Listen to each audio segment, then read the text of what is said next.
Buenos días una vez más. Acompáñenme al Evangelio de Juan, capítulo 16, por favor.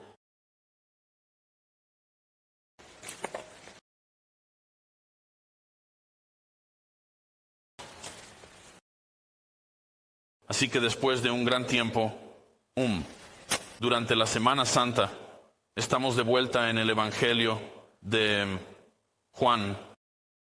Y parece que avanzamos y luego retrocedimos, ¿verdad? Resurrección. Ya sabes, entrada triunfal, resurrección, muerte, resurrección. Y ahora estamos de vuelta en Juan 16. A nuestro, como decían los viejos programas de televisión, el programa regularmente programado. Así que creo que es algo genial seguir reflexionando sobre estas cosas, reflexionar sobre Cristo y su partida. Incluso esta mañana el título del mensaje se llama así, Preparación para la partida. Estaremos en los primeros 6 versículos del capítulo 16, así que leamos eso primero. Esta es la palabra de Dios infalible, inerrante e inspirada. Versículo 1. Estas cosas os he hablado para que no tropecéis. Os expulsarán de la sinagoga. Pero viene la hora en que cualquiera que os mate pensará que rinde servicio a Dios. Estas cosas las harán porque no han conocido al Padre ni a mí. Pero os he dicho estas cosas para que cuando llegue su hora recordéis que os las dije. Estas cosas no os las dije al principio porque estaba con vosotros, pero ahora voy al que me envió y ninguno de vosotros pregunta, ¿a dónde vas? Pero porque os he dicho estas cosas, la tristeza ha llenado vuestros corazones, vuestro corazón. Ora conmigo. Padre, esta mañana, mientras miramos en tu palabra y mientras observamos la vida de nuestro precioso Salvador, el Señor Jesús, al leer sus palabras y su dirección, mientras da instrucciones a estos preciosos discípulos, queremos escuchar este mensaje para nosotros mismos. Queremos entender estas cosas y conocer las verdades que se encuentran en ellas para que, como dijo nuestro Salvador, también seamos guardados de tropezar. Señor, por esta razón nos has llamado fuera de este mundo. Que, Señor, tú eres la piedra angular y eres nuestra estabilidad. Señor, enséñanos, te lo pedimos en nombre de Cristo. Amén. Así que entramos en la sección final. Esta es la sección final del discurso de despedida que comenzó en el capítulo 13, en el aposento alto. Lo siento. Y Jesús ha estado enseñando a sus discípulos en privado. Su ministerio público ha terminado, así que ahora está prestando esta atención muy particular a sus discípulos en conversaciones muy sinceras. Las cosas que está enseñando se aplican a la vida de cada creyente, incluso a ti esta mañana. Al leer esta porción de la Escritura piensas, ¿cómo? Bueno, sí lo hace, porque les ha estado dando muchas promesas hasta este punto. Y estas promesas estaban preparando a estos hombres para lo que les sucedería a su preciado rabino, que pronto sería entendido como su Salvador y Señor. Les dice estas cosas en el capítulo 14, si pasas un par de páginas, capítulo 14, y les dice esto en el versículo 1, no se turbe vuestro corazón, creéis en Dios, creed también en mí. Y les dice esto, en la casa de mi Padre hay muchas moradas, si no fuera así, os lo habría dicho, porque voy a preparar un lugar para vosotros. Así que les dice, voy de regreso a donde vine, a mi gloria pasada en el cielo, y voy a preparar un lugar para vosotros en el cielo, para entender que su partida tiene un propósito. Capítulo 13. Y en el versículo 34, solo unos versículos más arriba, como lo ves, un nuevo mandamiento os doy, que os améis unos a otros, como yo os he amado, que también os améis unos a otros. Les dice, os amo, y ahora deseo que tanto tú como todos vosotros realmente os améis unos a otros, porque vienen tiempos difíciles, se acercan tiempos complicados. Les dice esto, sí, no entendieron esto, y ellos tienen que entender que tienen esperanza dentro de todo dentro de estos tiempos difíciles. En el capítulo 14, versículo 16, les dice esto, yo rogaré al Padre, y Él os dará otro consolador, para que esté con vosotros para siempre. Esta es la promesa del Espíritu Santo que mora en nosotros. Os dejo, pero no os dejo huérfanos, dice. Os enviaré Él, el Espíritu Santo que estará con vosotros, no solo por un tiempo, sino por la eternidad. Esta es una buena noticia. Versículo 30, capítulo 14 de nuevo, dice, no hablaré mucho más con vosotros, porque el príncipe de este mundo viene, y él no tiene nada en mí. Bueno, entonces todo esto es una advertencia. Incluso les da una pista de lo que van a hablar en las realidades del capítulo 16. Él comienza a hablar de ellas en el capítulo 15, versículo 11, dice, estas cosas os he hablado para que mi gozo esté en vosotros y vuestro gozo sea completo. Hay estas advertencias y hay gozo y hay promesas. ¿Por qué? Y entonces, ¿por qué esta idea de que Él se vaya traería alegría? Capítulo 15, versículo 13 dice, nadie tiene mayor amor que este, que uno ponga su vida por sus amigos. Por eso tenemos gozo. Porque el Cordero de Dios dará su vida. Y este gozo vendrá de Pontazo, un lugar que a veces no entendemos. ¿Por qué? ¿Por qué haría Dios esto? No sé si alguna vez te has hecho esa pregunta. ¿Por qué haría Él esto? ¿Por qué yo? Costará la vida del Señor Jesús para que seamos llevados a este gozo eterno. Pero esta conversación toma un giro, ¿no es así? Capítulo 15, versículo 18. Si el mundo os odia, sabed que a mí me ha odiado antes que a vosotros. Si fuerais del mundo, el mundo amaría lo suyo, pero como no sois del mundo, sino que yo os elegí del mundo, por eso el mundo os odia.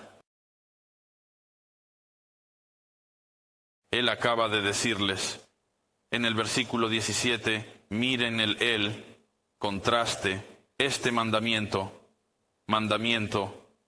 esto os mando que os améis unos a otros. ¿Sabes lo que veo aquí? Es esto. Odiaron a Jesús, te van a odiar a ti. Verso 17. Se necesitan unos a otros. Os necesitáis unos a otros. Y este odio que tienen hacia Jesús se transferirá a ti, hacia cada creyente.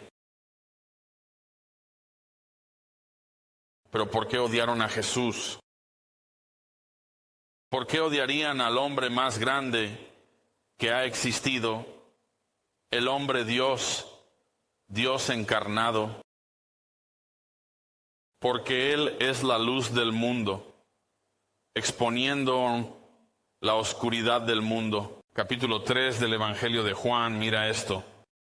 Él dice esto en el versículo 20. Comencemos en el versículo 19, de hecho.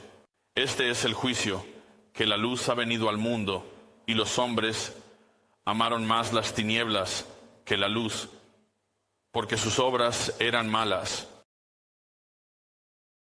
Odian la luz. Versículo 20. Porque todo el que hace lo malo odia la luz y no viene a la luz por temor a que sus obras sean expuestas. Por eso lo odian. Y por eso te odiarán a ti, porque proclamas esa misma luz, trayendo convicción a los pecadores sobre la justicia, el pecado y el juicio. Así que odian la luz, pero por esta razón Cristo vino, ¿no es así? Para abrir los ojos de aquellos que viven en la oscuridad, para que puedan ser iluminados con la verdad del Evangelio. Esta mañana, mi deseo es que consideremos las palabras de Jesús, que también estemos preparados, no en el sentido de la partida de Jesús, porque esto es lo que está sucediendo en nuestro capítulo, sino en el sentido de nuestra partida. ¿Qué entendemos por esto? ¿Estamos preparados para ver al Señor Jesús una vez más? Y aunque estas realidades, estas cosas de las que Jesús está hablando, darán un contexto inmediato a las vidas de los discípulos, también nos dan un contexto a nuestras vidas y cómo deberíamos pensar. Así que tengo 3 puntos para ustedes esta mañana y son simples. Es prepararse para perseverar, rechazado por la justicia y fortaleza a través del dolor. Prepárate para perseverar, ser rechazado por la justicia y ser fuerte a través del dolor. Capítulo 16. Prepárense para perseverar. Una de las preguntas que hago al texto muchas veces cuando estoy estudiando y preparándome para enseñar es esta. Digo, ¿cuál es el propósito del texto? ¿Cuál es el propósito de cualquier texto en particular? ¿Un versículo? ¿Una palabra en particular?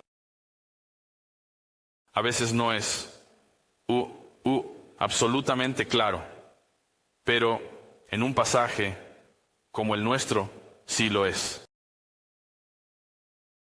Jesús es muy claro en estas últimas conversaciones que está teniendo con los discípulos.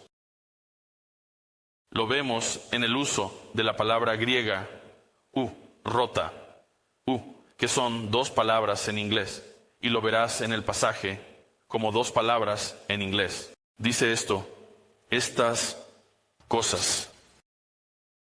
Lo ves una vez en el versículo 1, lo ves de nuevo en el versículo 3 y lo ves 2 veces en el versículo 4. Estas cosas. Así que cuando tenemos una declaración de propósito, con el uso de estas palabras, entonces sabemos que Jesús está dando una dirección muy clara sobre estas cosas. Y cualquier cosa después de eso debería captar nuestra atención y pensar, está bien, ¿qué va a decir?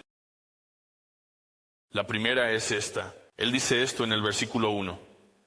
Estas cosas os he hablado para que no tropecéis. Así que la primera cosa, o estas cosas, es lo que está a punto de decir, es que serías guardado de tropezar. ¿Qué significa eso? Bueno, estas cosas los harán tropezar. Es esto, Jesús haciendo algo que deliberadamente hará tropezar a sus propios discípulos. No, eso no es lo que Él está diciendo. Jesús les está diciendo esto. Mis palabras tendrán efecto en mantenerlos de desviarse. La palabra tropezar siempre se usa en esta forma para no desviarse. Anteriormente, Jesús puso a prueba la fe de aquellos que disfrutaban de los milagros. Había alimentado a los 5,000 en el capítulo 6 del Evangelio de Juan y comenzó a enseñar verdades muy difíciles. Y usa esta misma palabra en el capítulo 6, versículo 61. Él dice esto: ¿esto te hace tropezar? Poniendo a prueba la fe de todos los que estaban allí y diciendo: ¿por qué estás aquí siquiera? Y esta es la verdadera parte de cuando Jesús está pastoreando tan correctamente, tan bien como un buen pastor, que aquellos que tropezaron, su fe no era real y se fueron. Pero ¿cuál fue la respuesta de aquel que no tropezó? ¿A dónde vamos a ir? Tú tienes las palabras de vida eterna. Esa fue la respuesta de Pedro. Así que esto evitó que tropezara. Él está como: voy a traer a tu vida, a los discípulos y a ti, una obra estabilizadora. A través de mis palabras te dará una base firme. Esta es la doctrina de la perseverancia de los santos. Aquellos que verdaderamente tienen fe, que han sido arraigados en la misma fortaleza de las palabras de Jesús, no tropiezan, son fortalecidos por ellas. Aunque las palabras sean difíciles y los desafíos sean fuertes, las palabras del Señor Jesús traerán estabilidad, no inestabilidad. Vemos esto. Mira en Romanos capítulo 14. En Romanos 14. Y mira el versículo 4.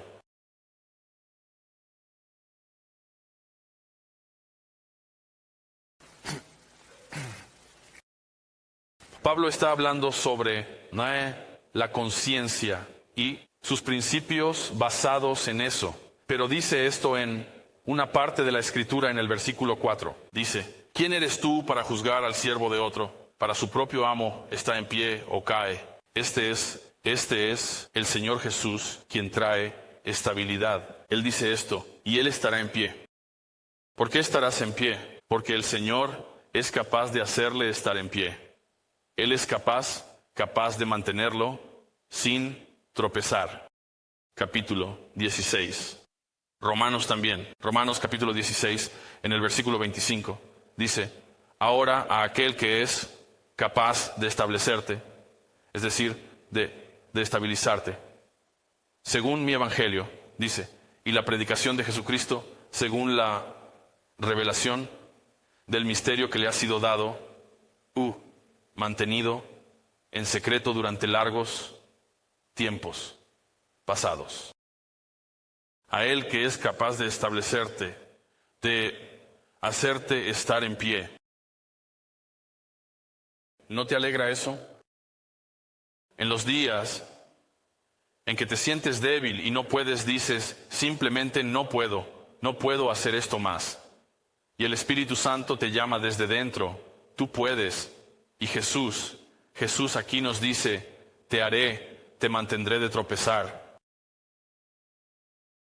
¿Significa eso que no tropezamos en el pecado? Sí, lo hacemos. Pero en última instancia, al final no tropezarás hasta un final completo. Has oído el dicho, sabes, Noé cayó muchas veces, pero dentro del arca. No cayó fuera del arca. Cuando la puerta se cerró, estaba seguro y estable. Judas 24.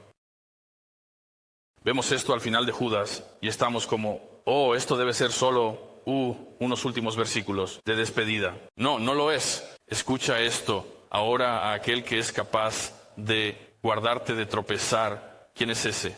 Ese es el Señor. Dice, para hacerte estar en la presencia de su gloria sin mancha y con gran alegría. Judas sabía de lo que estaba hablando, ¿verdad? No te mantienes en tu propia justicia. ¿Entiendes eso también, verdad? La justicia de Cristo en la que te mantienes es capaz de guardarte. En contraste, vemos esto. En contraste con esas cosas, vemos a aquellos que no creen en las palabras de Jesús. Por lo tanto, no toman raíz en su vida. Mira Mateo, capítulo 13. ¿Recuerdas la parábola del sembrador? Mateo 13. Y en el versículo 20 del capítulo, Él está hablando de esto y está hablando de estas semillas. Y quiero que notes, justo en el centro, en el versículo 20, dice, el que fue sembrado en lugares pedregosos. Este es el hombre que oye la palabra y de inmediato la recibe con gozo. Hemos visto esto antes, ¿verdad? Vemos personas que llegan a la iglesia y están simplemente llenas de alegría. No sabemos por qué. Ellos profesan creer y dicen esto, pero el versículo 21 dice, pero no tiene raíz firme en sí mismo. La razón para seguir a Cristo no se basa en ningún tipo de entrega, sino que dice esto, pero es solo temporal. Y cuando surge la aflicción y la persecución a causa de la palabra, de inmediato se aparta. Esto no es real. La estabilidad no está basada en Cristo. Versículo 22. Y aquel en quien se sembró la semilla entre espinos, este es el hombre que oye la palabra, pero la preocupación del mundo y el engaño de las riquezas ahogan la palabra y se vuelve infructuosa. El Evangelio no echa raíces, no hay nada que lo mantenga de tropezar. Mateo 11, mira el versículo 6.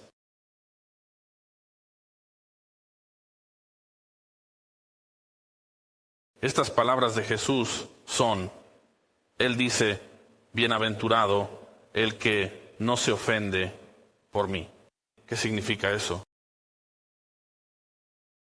El que es un verdadero creyente no se ofende por las palabras de Cristo. Son recibidas con alegría y amor, aunque sean difíciles, aunque Él les dice a los discípulos, te odiarán y te matarán. No retroceden. No retroceden como la semilla que cae en terreno poco profundo. Este es el que todavía camina en la oscuridad. El que se ofende es el que todavía camina en la oscuridad. Juan capítulo 10, ves esto. Capítulo 11, lo siento. Dice esto en el versículo 10, dice, pero si alguien camina en la noche, tropieza, la misma palabra, porque la luz no está en él. No es capaz de evitar el tropiezo, porque él o ella no lo ve. No han llegado a rendirse a Cristo, no han llegado a creer verdaderamente. Y esa persona no perseverará.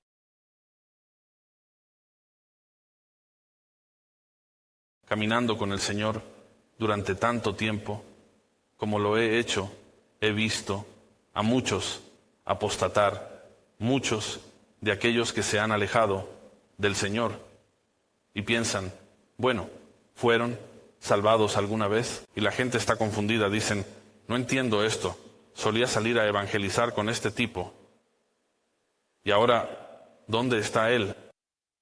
Y pienso para mí mismo, recuerdo las palabras de Cristo, que Él dice que les doy vida eterna. Así que si no perseveras, lo que tenías no era algo que pudiera definirse como eterno. Lo que tenías era temporal.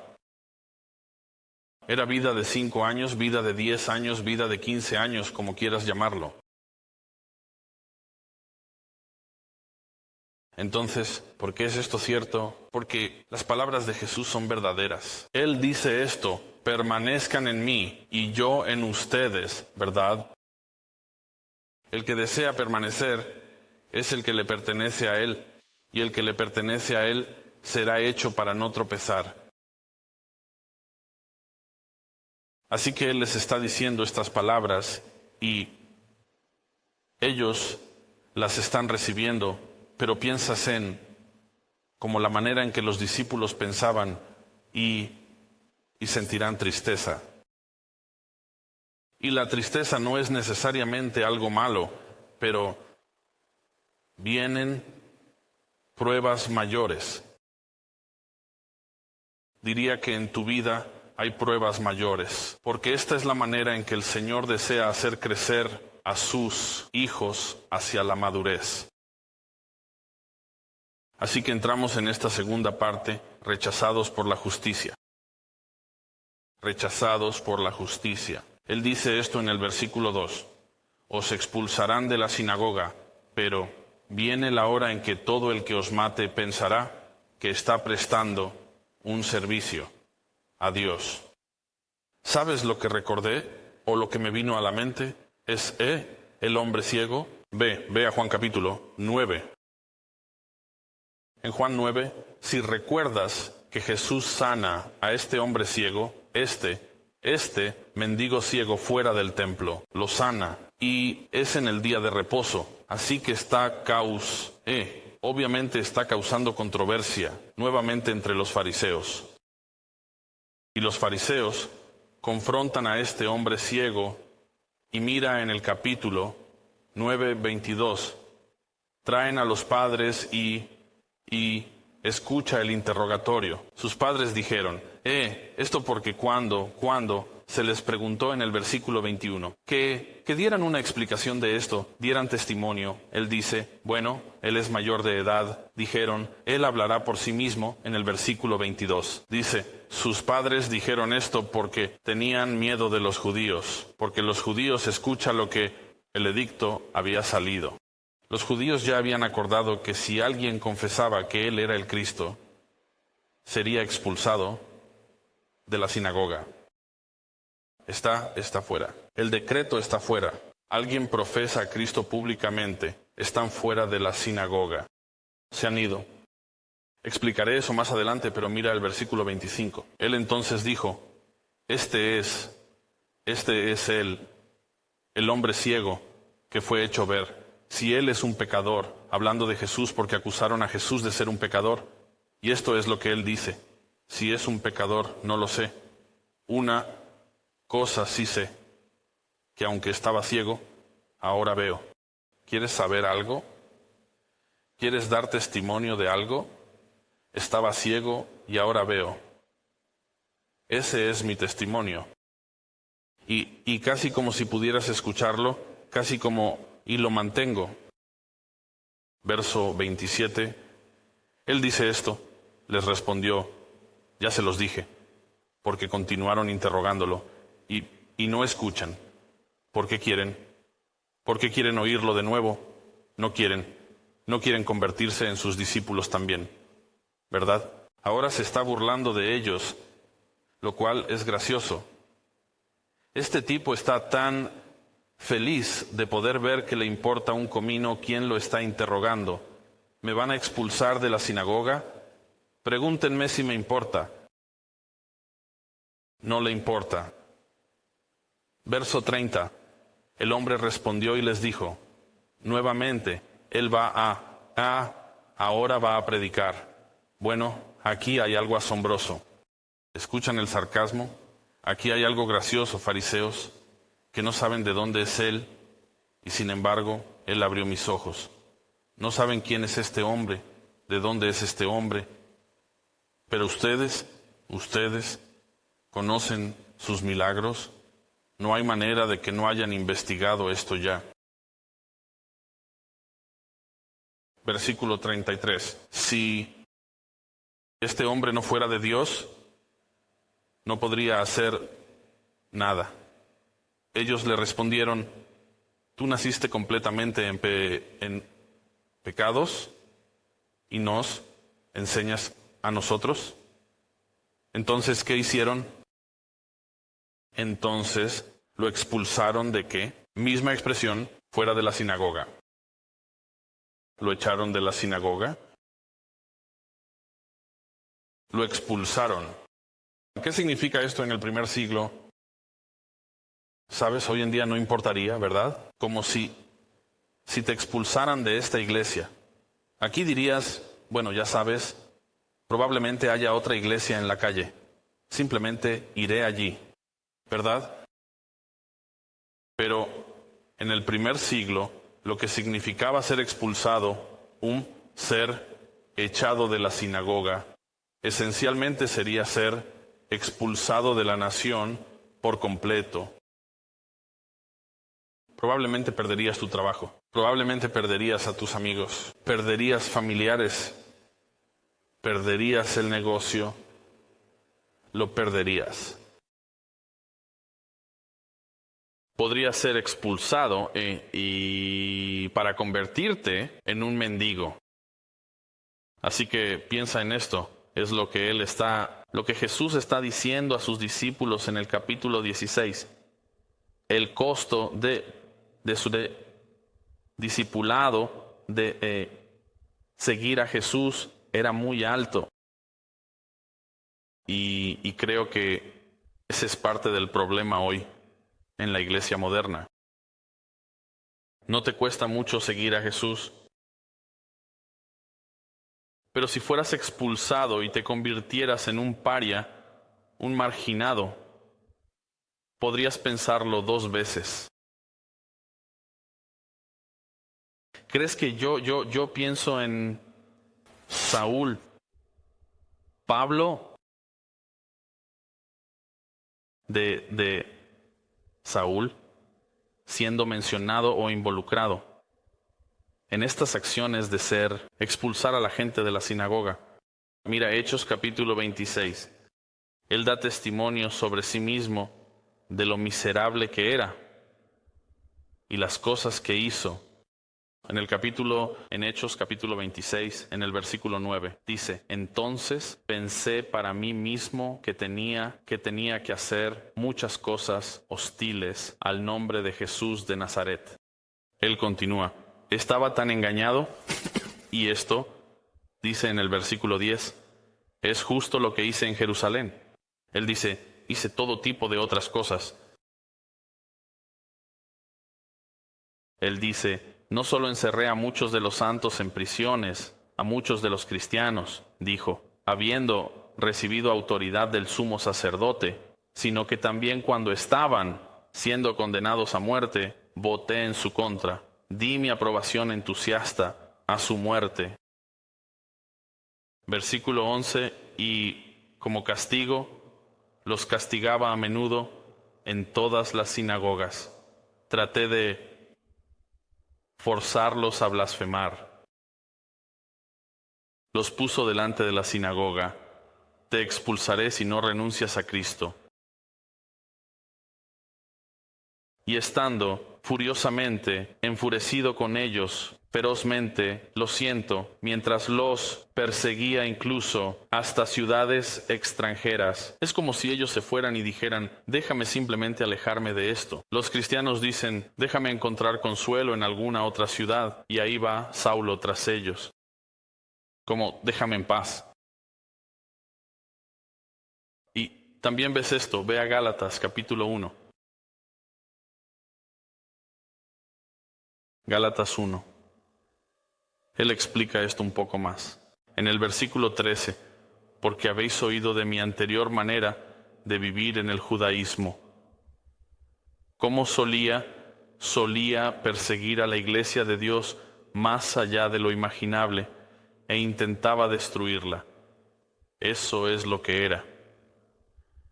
Y estaba avanzando en el judaísmo más allá de muchos de mis contemporáneos entre mis compatriotas, siendo extremadamente celoso por mis tradiciones ancestrales. Él dice, tú sabes, ¿crees que eras judío? Yo era el doble de judío. Pero cuando Dios... Esas son palabras tan grandiosas, ¿verdad? En tu propia vida, piénsalo. Pero cuando Dios, que me apartó desde el vientre de mi madre, ahí está la elección si no puedes oírlo. Si no puedes oírlo ahí. Y me llamó por su gracia, se complació en hacer ¿qué? Para revelar a su Hijo en mí, para que yo lo predique entre los gentiles. ¿Escuchas esas palabras? Espero que sean tuyas. Esto es quien Él era. Vuelve al Evangelio de Juan, mira el capítulo 12. Y mira el capítulo 12, en el versículo 42. Sin embargo, muchos, incluso de los gobernantes, creyeron en Él. Así que tenemos esto. Oh, genial. Algunos, de hecho, las personas de prominencia están creyendo en Cristo. No. Pero debido a los fariseos, no lo confesaban. ¿Por qué? Por el edicto. Serían expulsados de la sinagoga por temor a ser expulsados de la sinagoga, dice. Versículo 43. Porque amaban más la aprobación de los hombres que la aprobación de Dios. ¿No es eso algo que siempre está presente en la vida de prácticamente cualquiera? No solo los incrédulos, incluso los creyentes, que temes al hombre. Es una trampa, es un engaño. ¿Qué dirán los hombres? ¿Qué dirán mis amigos? ¿Qué dirán mis compañeros de trabajo? ¿Qué dirá mi familia? ¿A quién le importa? Rechazaron a Cristo porque era justo. Calcula eso en tu mente. ¿Por qué razón me persigues? Jesús les preguntó a los fariseos, ¿por cuál buena obra? ¿Porque alimenté a los 5,000? ¿Porque di vista a los ciegos? ¿Porque resucité a un hombre de entre los muertos? ¿Cuál de ellas? Odiaban las obras justas de Cristo. Entonces, ¿sabes lo que harán? Odiarán el testimonio de Cristo en ti. Segunda de Timoteo, capítulo 3, versículo 12 dice, todos los que deseen vivir piadosamente en Cristo serán perseguidos. ¿Sabes por qué muchos cristianos no son perseguidos? Porque no viven de manera justa. Y es una contradicción en términos. Es una contradicción al llamado de Cristo, el de este mundo.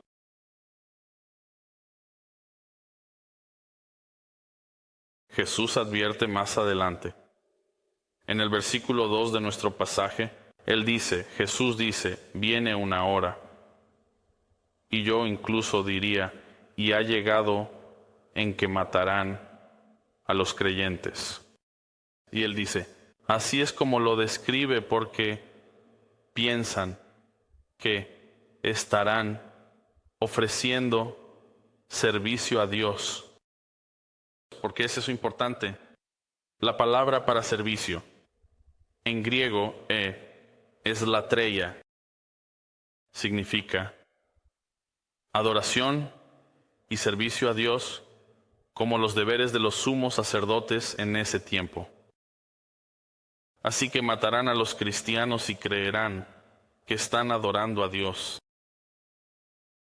Sabes, muchas veces pensábamos, nos decíamos a nosotros mismos, vaya, qué primitivos son algunas personas. Solían sacrificar bebés como los aztecas y todo eso. ¿Primitivo? Vivimos en una época primitiva ahora. Están matando cristianos todos los días y piensan que están adorando a Dios.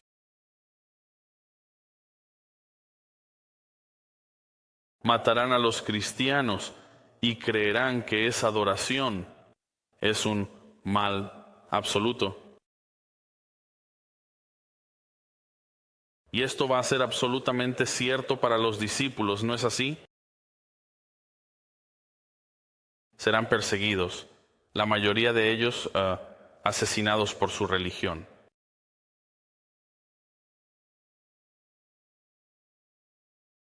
Hoy en día, el cristianismo es odiado en todo el mundo y muchos cristianos todavía son asesinados cada día.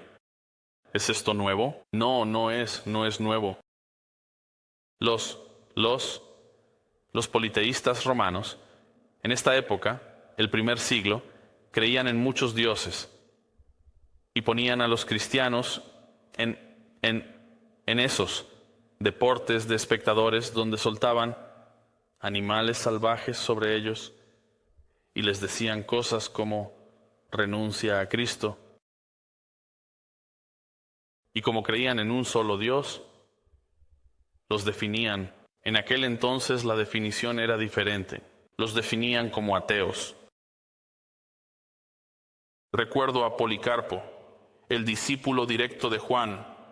Iba a ser asesinado y le dijeron, en el Coliseo le dijeron, di que renuncias a Cristo, di muerte al ateo, refiriéndose a la muerte de todos aquellos como él.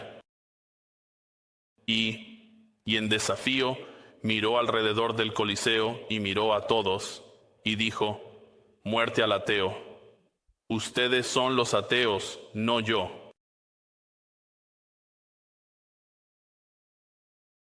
Ellos ofrecerán esto. Los politeístas u romanos. ¿Quién más? ¿Qué tal los católicos romanos? Los católicos romanos han asesinado a tantos cristianos. ¿No me crees? Mire a William Tyndale y a innumerables otros. El Islam, hasta el día de hoy. Regímenes comunistas. ¿Qué tal las religiones pacíficas del hinduismo y el budismo? Investígalo. Sí, los hindúes y budistas matan a cristianos y los persiguen hasta el día de hoy. Y lo hacen como si fuera adoración. ¿Por qué? ¿Por qué lo hacen? Porque Jesús es justo. Jesús los condena con su propia vida. Él dice estas cosas en el versículo 3. Dice esa segunda frase que les digo sobre estas cosas, las harán porque no han conocido al Padre ni a mí. Así que Jesús da esto. Además, déjenme contarles más sobre por qué harán esto. Y Él les dice, lo harán porque no conocen a mi Padre y no me conocen a mí. En el capítulo 8 de Juan, ha estado diciendo esto en el capítulo 8, versículo 19. Así que dirán, le estaban diciendo a Él, ¿dónde está tu Padre? Y Jesús respondió, ni me conocéis a mí, ni a mi Padre. Si me conocierais, conoceríais también a mi Padre por defecto. Capítulo 8, mira el versículo 55. Y no le habéis conocido, pero yo le conozco, dice. Su padre dice, y si digo que le conozco, que no le conozco, seré un mentiroso como vosotros, pero yo le conozco y guardo su palabra. Versículo 56. Vuestro padre Abraham se regocijó de ver mi día, y lo vio y se alegró. Y están perplejos, están pensando para sí mismos, ¿qué está pasando aquí? Jesús vio, Abraham vio el día de Jesús. Sí, lo hizo. Dice, Jesús les dijo, de cierto os digo, antes que Abraham naciera, yo soy. Esa es una declaración de deidad. Por eso lo odiaban. Por eso lo odiaban. Además, mira el versículo 44. ¿Sabes por qué lo odian? Porque no conocían al Padre, porque tenían otro padre. Ustedes son de su padre, el diablo. ¿Y por qué es eso? Porque quieren hacer las obras, los deseos de su padre. Él fue un asesino desde el principio. ¿No es así? Él es un asesino desde el principio. Y ustedes seguirán su ejemplo, siendo asesinos también al matar a Cristo. Y él no permanece en la verdad. Eso se remonta a tropezar. Él tropieza con la verdad, porque no hay verdad en él.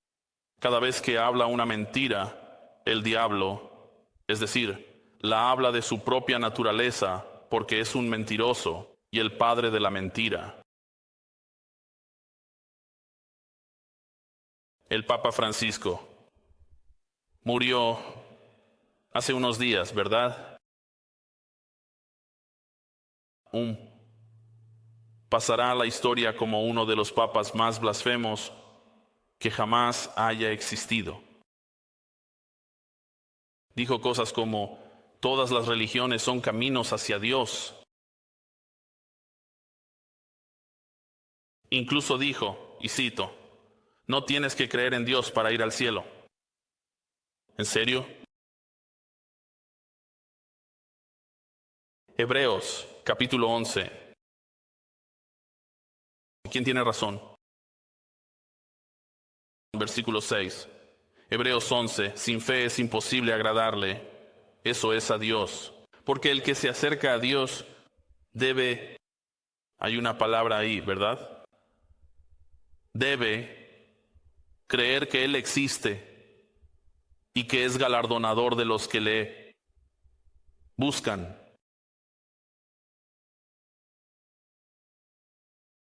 No, el Papa está equivocado. La iglesia pertenece a Cristo, Él es el único cabeza de la iglesia. Juan 3:36, el que cree en el Hijo tiene vida eterna. Esa es una declaración definitiva.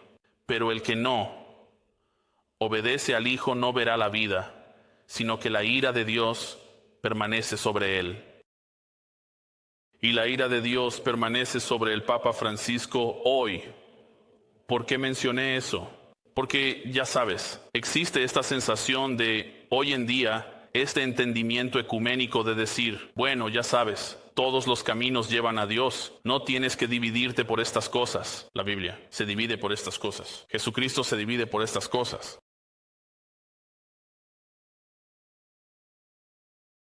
Estas religiones no adoran a Dios.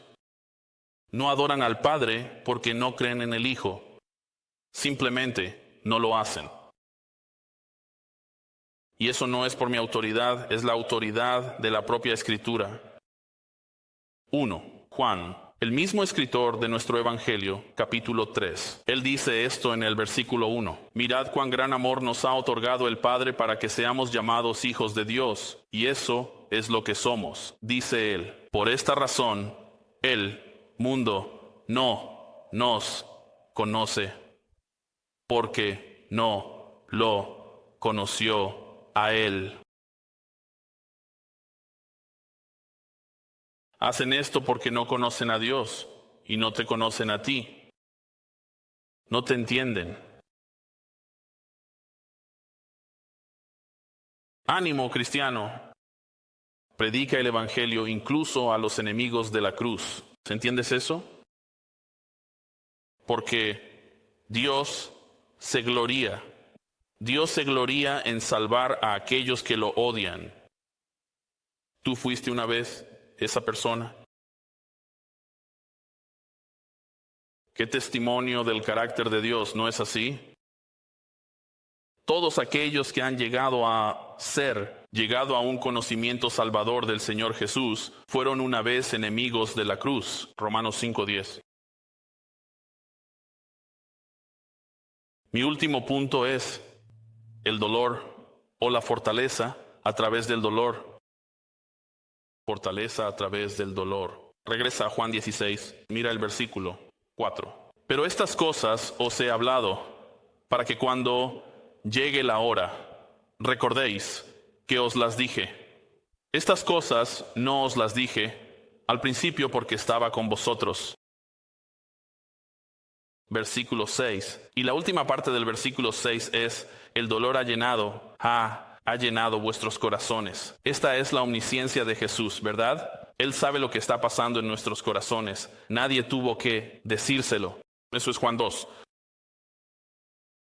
Pero recuerda esto, que estas cosas, Él está diciendo que estas cosas no te tomen por sorpresa. No deberían tomarte por sorpresa.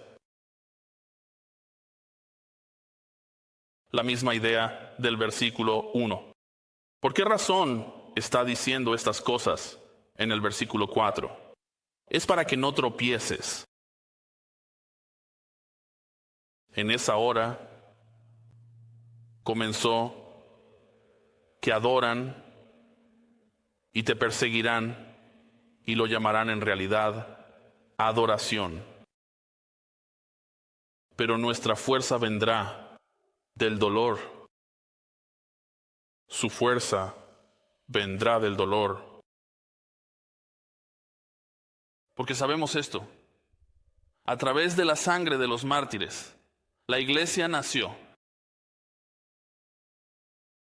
Sí, tristeza. Estoy seguro de que cuando Esteban fue apedreado hasta la muerte, hubo tristeza en Hechos 7. Estoy seguro de que cuando Pablo estaba en prisión y fue golpeado en Hechos 16 y 18 y Hechos 23, hubo tristeza. Estoy seguro de que cuando encarcelaron a Pedro en Hechos 12, hubo tristeza. Estoy seguro de que en Hechos 8, cuando los miembros de la iglesia de Jerusalén estaban siendo perseguidos por su fe, hubo tristeza. Y Pablo da muchos relatos de sus pruebas, ¿no es así? En 2 Corintios 11 habla sobre golpizas y azotes, golpizas con varas, incluso siendo dejado por muerto. En Hechos 14 habla sobre ser apedreado. Pablo fue arrastrado fuera de la ciudad, suponiendo que iba a morir allí, que estaba muerto. Y luego, ¿qué hizo Pablo? Después de un momento, se levantó, volvió a la ciudad y predicó el evangelio.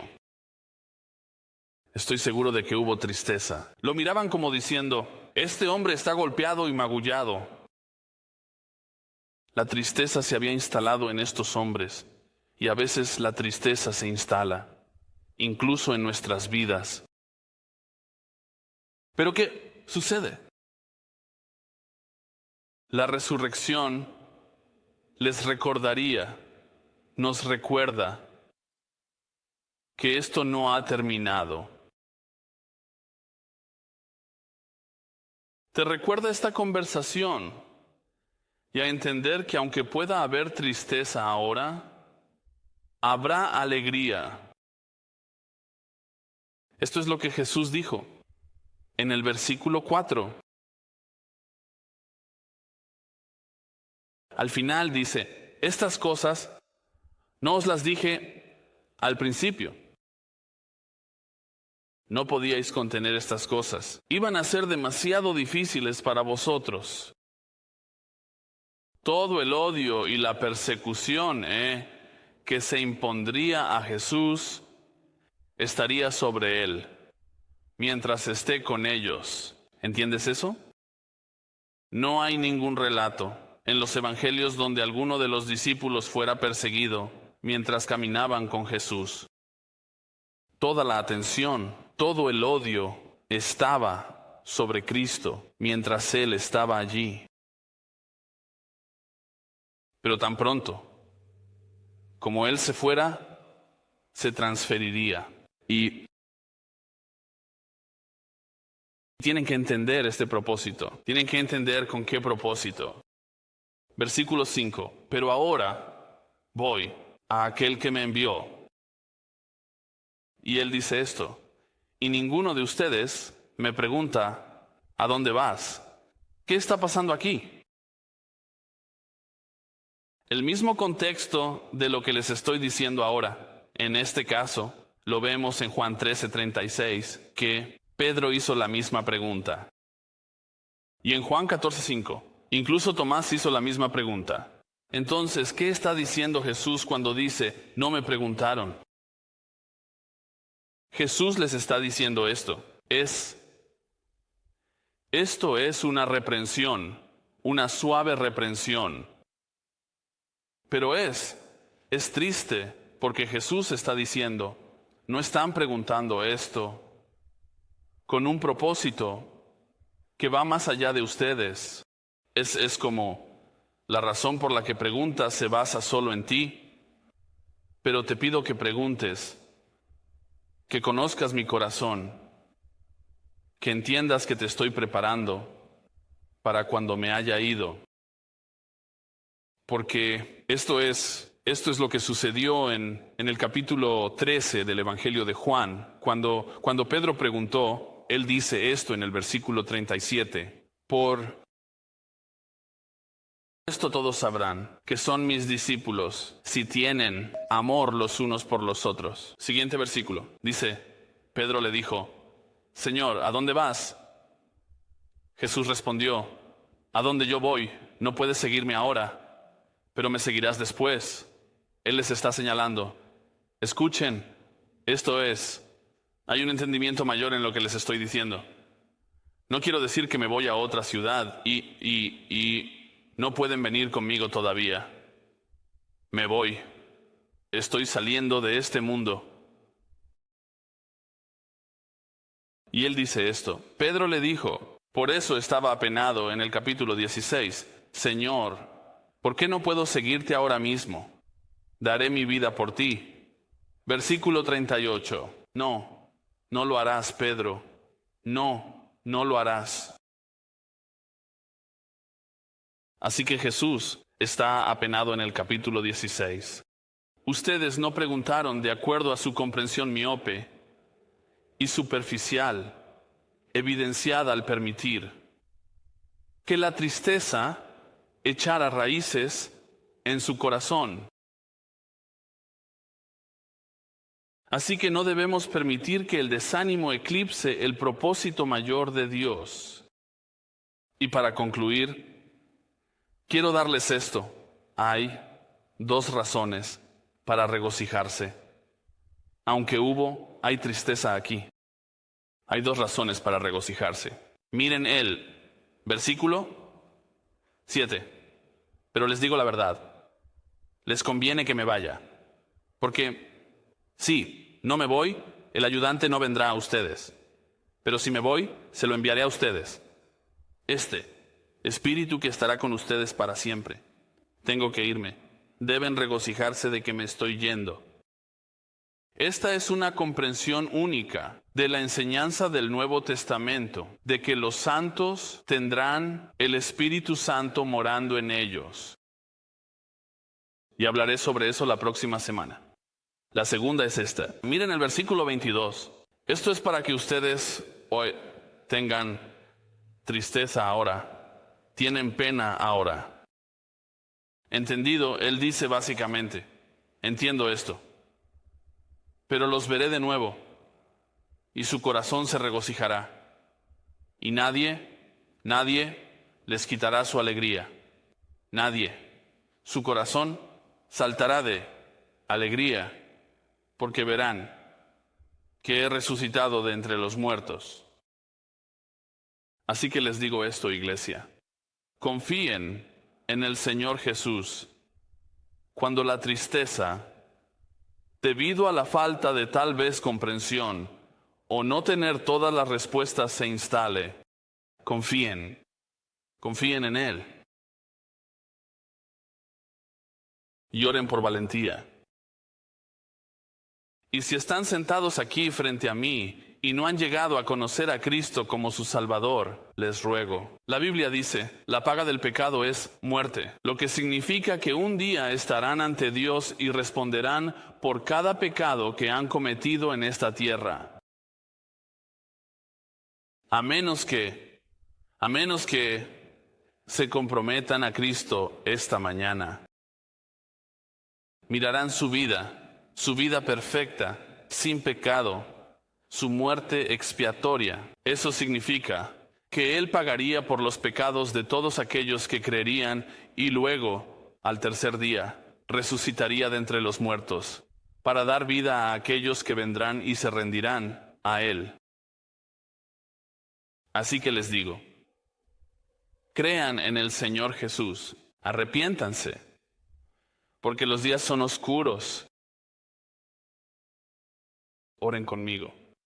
Padre, venimos ante ti esta mañana, incluso pensando, mientras consideramos la mesa del Señor, que incluso ahora prepararías nuestros corazones y mentes, para que si hay alguien aquí que no te ha conocido de una manera salvadora, que no ha venido a rendir su vida, que le concedas arrepentimiento y fe, incluso ahora.